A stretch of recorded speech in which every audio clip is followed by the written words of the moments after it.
Hello guys, इस video में हम लोग प्री इंजीनियर्ड बिल्डिंग्स जिसके बारे में सेक्टोरल एनालिसिस हमने डिटेल में की थी लास्ट वीडियो में, उसी सेक्टर की कुछ मेजर कंपनीज जो हैं उसके और उसके स्टॉक के फंडामेंटल फाइनेंशियल एनालिसिस हम लोग इस वीडियो में समझेंगे और ये समझेंगे कि इन कंपनीज में हमारे लिए क्या क्या स्टॉक अपॉर्चुनिटीज बन रही है।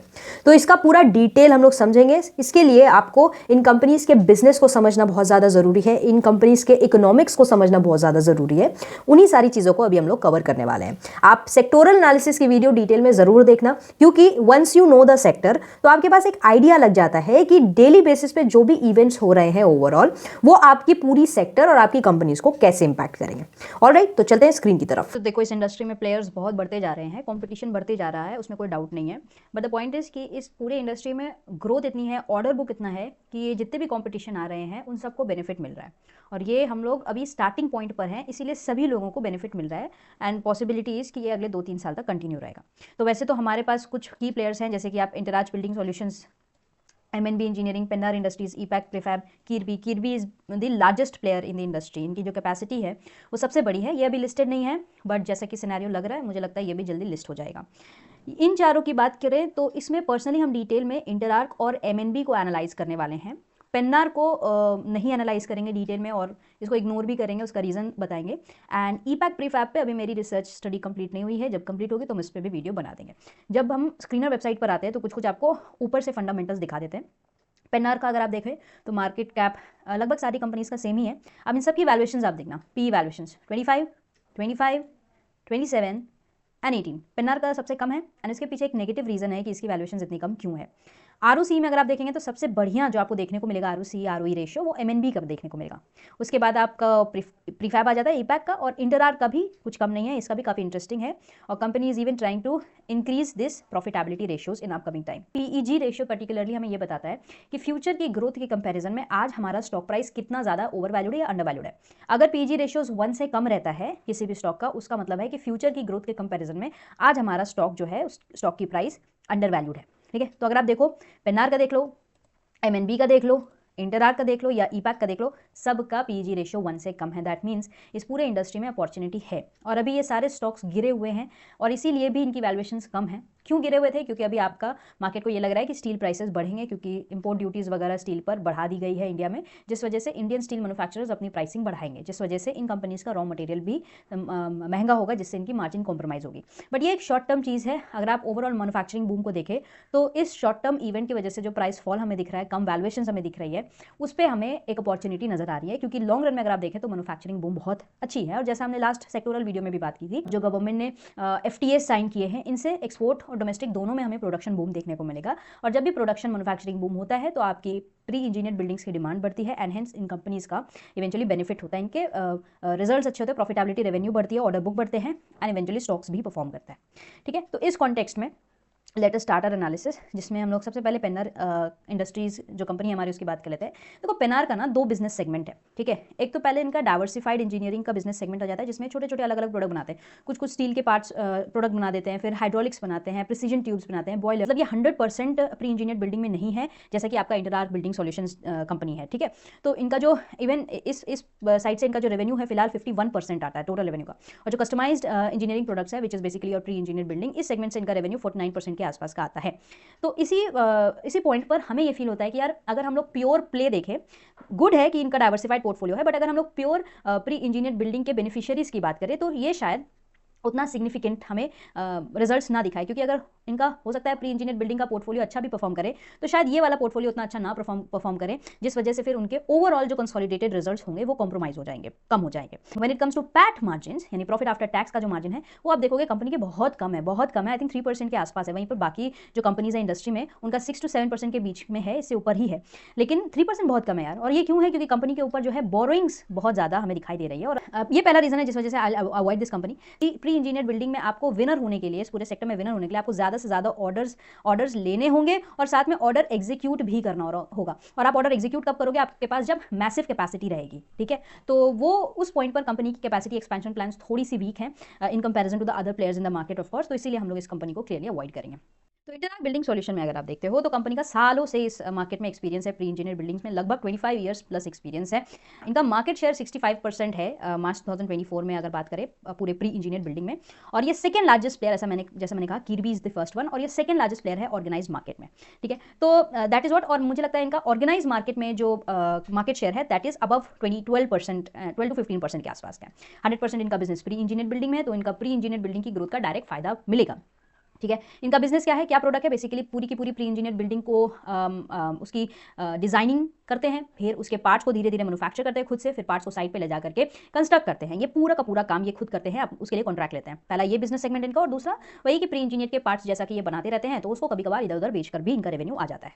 दे have a diversified customer base and that is something that I like very much in this company. ठीक है, क्योंकि इनका जो कस्टमर है वो इंडस्ट्रियल और मैन्युफैक्चरिंग से 73% का रेवेन्यू लेकर के आता है। मतलब इंडस्ट्रीज मैन्युफैक्चरिंग 73% रेवेन्यू कंट्रीब्यूट करती है, इंफ्रास्ट्रक्चर 25% कंट्रीब्यूट करता है, एंड अदर्स में जैसे आपको नॉर्मल कमर्शियल बिल्डिंग्स वगैरह 2% का रेवेन्यू कंट्रीब्यूट करते हैं। और सबसे इंपॉर्टेंट चीज जो है कि जो भी कस्टमर इनके पास हैं वो 80 to 85% of customers repeat customers हैं। भले ही अलग अलग टाइम पे अलग अलग कस्टमर हो, बट 80 to 85% ऑफ कस्टमर्स जो हैं इनके करंटली अवेलेबल या जो रह रहे हैं पिछले कुछ सालों में, वो रिपीट कस्टमर्स ही हैं। मतलब एक बार कोई इनसे खरीद करके जाता है तो वापस वो आता है इन्हीं के पास, कहीं और जाता नहीं है। तो ये इस कंपनी के पास बिगेस्ट एडवांटेज है, और ये परसेंटेज अभी तक मैंने किसी और कंपनी में नहीं देखा। रॉ मटेरियल की जहां तक बात है कि अपना स्टील का जो रॉ मटेरियल है प्री इंजीनियर बनाने में, बिल्डिंग बनाने में जो यूज होता है, वो कहां से प्रोक्योर करते हैं, तो इसके लिए इनका अलग अलग कंपनीज के साथ सेटिंग है। टाटा स्टील, जिंदल स्टील, फिर आपका JSW, सेल, इन सब कंपनी, कोई एक कंपनी के साथ ये टाइप करके नहीं रखते हैं कि भाई एक ही कंपनी के साथ चिपक गया, नहीं, जहां पर इनको सही रेट मिल रहा है वो वहां पर जाते हैं। HRC, जैसे हमने पहली बात किया, इनका एक मेन रॉ मटेरियल होता है जिससे ये बिल्डिंग्स को बनाते हैं, बिल्डिंग्स के पार्ट को। अच्छा, स्टील प्राइसेस के फ्लक्चुएशन को मिटिगेट करने के लिए ये क्या करते हैं ना, फिक्स्ड प्राइस के ऊपर भी कॉन्ट्रैक्ट्स बनाते हैं और वेरिएबल प्राइस के ऊपर भी कॉन्ट्रैक्ट बनाते हैं। और इनका एक बहुत स्ट्रैटेजी है यहाँ पर, आप समझो क्या होता है कि भले ही आपको दिखे कि वेरिएबल कॉन्ट्रैक्ट्स इनके पास 33% और फिक्स कॉन्ट्रैक्ट इनके पास 66% है। फिक्स कॉन्ट्रैक्ट का मतलब मैंने फिक्स्ड आपको बोली दे दी, और अब उसके आगे स्टील प्राइस बढ़े या घटे आपका कोई एक पैसा जेब से जाएगा नहीं। ठीक है, तो उससे क्या होगा, अगर मान लो स्टील प्राइसेस बढ़ गया तो कंपनी के पास क्या होगा, उसको कंपनी अपने जेब से पैसा देगी और उसके प्रॉफिट मार्जिन जो होगा वो कम हो जाएगा। लेकिन ये रेशियो आपको देख के लग रहा होगा भाई 66% फिक्स कॉन्ट्रैक्ट रहता है तो ये तो बड़ा रिस्की होगा, but company has a sense. Company को सालों के एक्सपीरियंस से ये तो पता है कि उनको किस पॉइंट पे स्टील प्राइसेस का फ्लक्चुएशन ज्यादा नजर आ रहा है और किस पॉइंट पर कम नजर आ रहा है, और उसी के हिसाब से वो उस पॉइंट पर ऑर्डर्स को फिक्स्ड और वेरिएबल में डिस्ट्रीब्यूट करती रहती है। मेन मैटर करता है कि कंपनी कितनी ज्यादा अपनी प्रोडक्शन फैसिलिटी को एक्सपैंड कर रही है ताकि वो ज्यादा से ज्यादा ऑर्डर्स ले सके और ज्यादा से ज्यादा ऑर्डर्स को टाइमली मैनर में एग्जीक्यूट कर सके, क्योंकि बूम तो अभी इंडिया में चल रहा है। सो प्रोडक्शन फैसिलिटी की बात करें तो कंपनी के पास हिस्टोरिकली बहुत सारी प्रोडक्शन फैसिलिटी रही है, लेकिन एक चीज आप नोटिस करो कि इनकी 2009 के बीच में, 2024 से 2009 के बीच में एक भी फैसिलिटी नहीं आई है, क्योंकि उस वक्त पे प्रोडक्शन बूम नहीं चल रहा था इंडिया में, डिमांड भी उतनी नहीं थी, ऑर्डर्स भी नहीं मिल रहे थे। बट 2020 के रिकवरी में जो गवर्नमेंट ने खर्चा करना चालू किया, मैन्युफैक्चरिंग बूम आई, तो फिर हम देखेंगे 2024 में एक फैसिलिटी आई कंपनी की लाइव 20,000 मेट्रिक टन की, फिर 2025 में एक capacity I, and I think 2026 which is your financial 2027, इसमें it shall be the biggest year for the capacity expansion of the company. तो इसमें ये दो फैसिलिटी को लाइव लेकर के जा रहे हैं Q2 में। सो अब क्या है ना, जैसे आपकी फैसिलिटी आएगी मतलब आपके पास प्रोडक्शन कैपेसिटी बढ़ेगी, आप ऑर्डर्स को ज्यादा से ज्यादा लोगे और ज्यादा से ज्यादा एग्जीक्यूट भी कर पाओगे, तो इससे डायरेक्ट फायदा आपकी क्या होगा, रेवेन्यू बढ़ेगा बहुत अच्छे तरीके से और प्रॉफिट्स भी अच्छे तरीके से बढ़ेंगे। जैसे फ्यूचर प्लान्स क्या है कंपनी के, वो ज्यादा मैटर करता है, क्योंकि शेयर प्राइस जो है वो फ्यूचर प्लान्स को ही फॉलो करता है। तो अगर आप देखो तो ये EV, infrastructure, renewable energy, data center, semiconductor, even multi storey commercial building, residential building में एक्सपैंड करना चाह रहे हैं, and these are very new age sectors जिसमें आपको अच्छी ग्रोथ आने वाले समय में देखने को मिलेगी। ठीक है, ये अभी किस चीज में ऑपरेट कर रहे हैं, लाइट स्टील बिल्डिंग सेगमेंट में ऑपरेट कर रहे हैं, but they have a very strong plan to even expand in heavy steel building segment, क्योंकि जो अभी आप अगर आंध्र प्रदेश देखो तो ये वाला जो प्लांट है इनका हेवी स्टील स्ट्रक्चर वाला ही प्लांट है, और टिपिकली ये हेवी स्टील में JSW स्टील के साथ जो है, sorry, Jindal steel and power के साथ जो है कोलैबोरेट कर रहे हैं, जिससे उनको बेनिफिट ये होगा कि जो जिंदल पावर की एक्सपर्टीज़ है हेवी स्ट्रक्चर बनाने में और हेवी स्ट्रक्चर के लिए ऑर्डर्स लेने में, उससे कंपनी को लर्निंग मिलेगी, जिससे फिर इवेंचुअली जिंदल स्टील का भी फायदा होगा और कंपनी का भी फायदा होगा। और जिस रेशियो में ये लोग आई थिंक काम करने वाले हैं, वो रेशियो जो हमारी इंटरआर्क कंपनी है उसके फेवर में ज़्यादा है। ठीक है, अच्छा, ये ऑटोमेशन पे भी इन्होंने काम किया है, जहाँ पर इन्होंने अपने वर्क फ्लो को कुछ हद तक ऑटोमेट करने की कोशिश की है, जो कि एक अच्छी बात है, जिससे इनका एक्सपेंसेस कम होता है और एफिशिएंसी बढ़ जाती है। ठीक है, इसके बाद जो इनके MD है, मैनेजिंग डायरेक्टर अरविंद नंदा, इनका मैंने एक इंटरव्यू पढ़ा था, and he also has the same thought कि भाई अगर आप देखो तो ऑर्डर की कमी नहीं है, हमारे पास फैक्ट्री की कमी है, हमारे पास इंजीनियर्स की कमी है, और हमें उसमें इन्वेस्ट करना है ज़्यादा से ज़्यादा, ताकि हमें ज़्यादा ऑर्डर्स हम एक्सेप्ट कर सके और उसको एग्जीक्यूट कर सके। और इसीलिए इन्होंने जिंदल स्टील के साथ भी JV किया है। उन्होंने MLTT, Moldtek technology, which is a company based in US, if I am not wrong, if I am missing, तो वो कंपनी के साथ भी वो कोलैबोरेट कर रहे हैं ताकि ये एक्सपोर्ट वाले जो ऑर्डर्स हैं वो ला सके। एंड आई थिंक इस क्वार्टर 3 में कंपनी का पहला एक्सपोर्ट ऑर्डर भी इन्होंने ले आया है 13 करोड़ का। एक म्यांमार से है और एक घाना से है, अफ्रीका से। तो एक्सपोर्ट में एंट्री हो चुकी है कंपनी की, विच इज़ वेरी गुड। और एक्सपोर्ट का जैसे मैंने कहा, इससे प्रॉफिट मार्जिन एक्सपेंशन होता है, क्योंकि जैसे जैसे कंपनी एक्सपोर्ट्स बढ़ाएगी वैसे वैसे इनका प्रॉफिट मार्जिन हमें एक्सपैंड करता हुआ दिखेगा। अगर आप ग्रोथ ट्रैक करो कंपनी की, तो Q1 से FY26 से अगर आप देखो, रेवेन्यू ग्रोथ 26% है, वो बढ़ते जा रहा है, 52%, 43% Q2 Q3 में।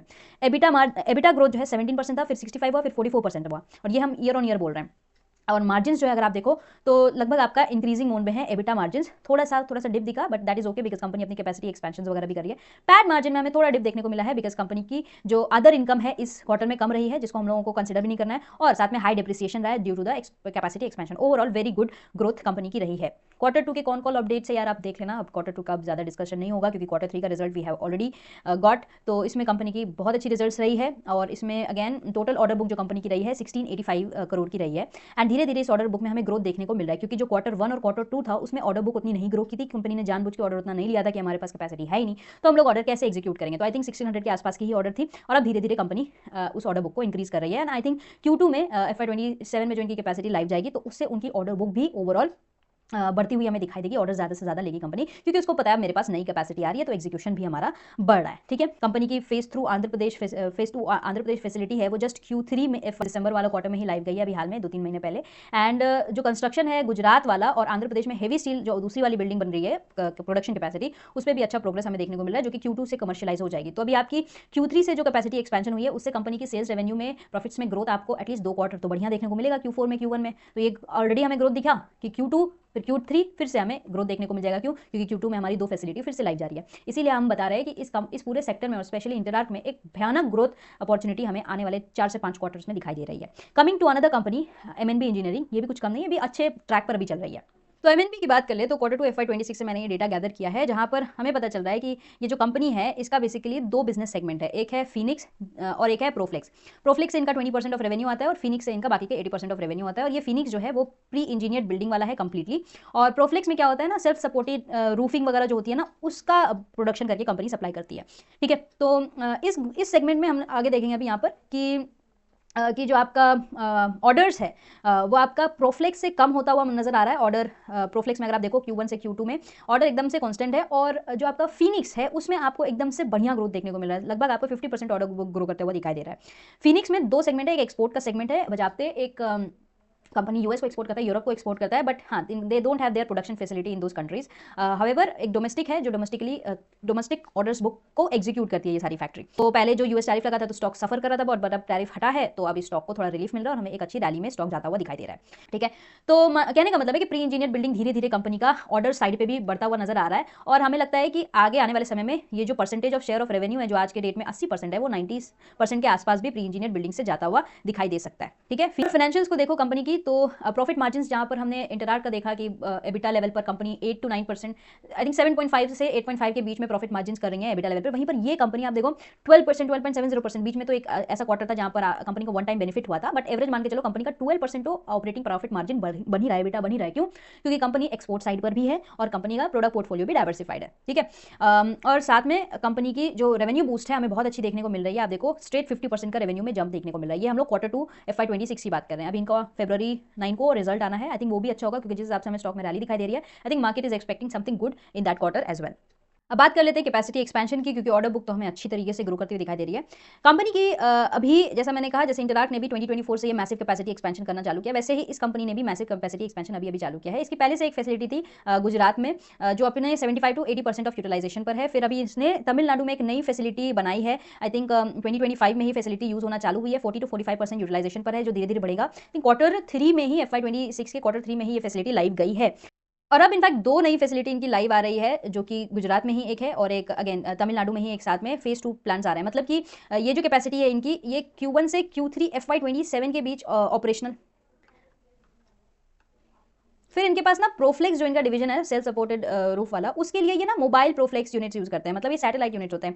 ये कोई कैपेसिटी एक स्टैग्नेंट या फिक्स्ड नहीं रहती है, वो फ्लेक्सिबल होती है, इधर से उधर मूव करती रहती है। तो वैसी कैपेसिटी भी है इनके पास, और क्योंकि मूव करती रहती है तो कैपेसिटी यूटिलाइजेशन मैक्स 75 to 80% जाता है। अब क्या इनकी न्यू कैपेसिटी लाइव आने वाली है, एक आपकी वही जो गुजरात में थी वो, और जो कि Q1 FY26 से ऑपरेशनल हो जाएगी, जो आपका आने वाला अप्रैल है तब से। और फिर इनकी एक और कैपेसिटी आएगी जो अगले साल ऑपरेशनल होगी। तो अभी क्या है, Q3 में एक कैपेसिटी लाइव गई है FY26, और फिर Q1 में एक और कैपेसिटी लाइव आ जाएगी। तो मतलब अगला 3 से 4 क्वार्टर इसके लिए भी अच्छा ग्रोथ हमें दिखाएगा, क्योंकि कैपेसिटी न्यू आएगी तो डेफिनेट सी बात है इनके ऑर्डर बुक पिकअप होंगे, जो भी हमें पिकअप होते हुए दिखाई दे चुके हैं, और साथ में इनके पास ऑर्डर एग्जीक्यूशन भी होगा, रेवेन्यू बूस्ट होगा, प्रॉफिटेबिलिटी बूस्ट होगी, और अभी एक्सपोर्ट साइड पे भी ये वापस से काम करना फुल चालू कर देंगे। पहले इनका एक्सपोर्ट कंट्रीब्यूशन कम था ही, बट अब क्या है ना, वो अब उसको एक्सपेंड करो, हमने देखा एक्सपोर्ट साइड पे इनको ऑर्डर भी काफी अच्छे से ग्रोथ साइड पे दिखाई दे रहे हैं। तो उस हिसाब से हमें दिखेगा कि इनके प्रॉफिट मार्जिन जो 12 से 13% के बीच हैं उसको, और हमें एक्सपेंशन उसमें दिखाई दे सकता है। फिर साथ में प्रोफ्लेक्स वाले यूनिट के लिए भी कंपनी नई कैपेसिटीज लेके जा रही है। प्रोफ्लेक्स वाले में उनकी ऑर्डर बुक इतनी एक्सपेंडेड नहीं है, but again let's see what happens next, क्योंकि कैपेसिटी तो ये ऐड कर ही रहे हैं। बाकी ऑर्डर बुक का क्या स्टेटस रहता है वो हमें quarterly time to time track करना पड़ेगा, और ऑर्डर बुक का वैसे अपडेट आता रहता है। आप अगर कंपनी के स्क्रीनर वेबसाइट पे जाते हो तो स्क्रीनर वेबसाइट में अल्टीमेटली जैसे आप यहाँ पर आते हो तो नीचे अनाउंसमेंट वाले सेक्शन में आपको दिखता रहेगा कि कौन कौन से कंपनी को ऑर्डर्स मिल रहे हैं, ठीक है। तो ये सारी चीज़ें हैं, बहुत इंपॉर्टेंट है, और मुझे इसीलिए एमएनबी और इंटरआर्क इसलिए पसंद आई, क्योंकि ओवरऑल इनका फंडामेंटल्स अच्छा है, कैश फ्लो अच्छा है, कैपेसिटी एक्सपेंशन बहुत ज़्यादा कर रहे हैं, और एक्सपोर्ट साइड पर भी इनका फोकस है, जिस वजह से इनकी मार्जिन एक्सपेंशन भी हमें देखने को मिलेगी। ऑर्डर बुक दोनों की ही पिकअप होती हुई नजर आ रही है, और ऑर्डर एग्जीक्यूशन भी हमें कैपेसिटी एक्सपेंशन के साथ पिकअप होता हुआ नजर आएगा, जिससे हमें ग्रोथ तो डेफिनेटली नजर आएगी। And given the valuations at which the stocks are trading, I think these are lucrative. अगर इससे और नीचे जाता है तो वो वैल्यूएशंस और भी ज़्यादा अट्रैक्टिव होते हुए हमें दिखाई देंगे, क्योंकि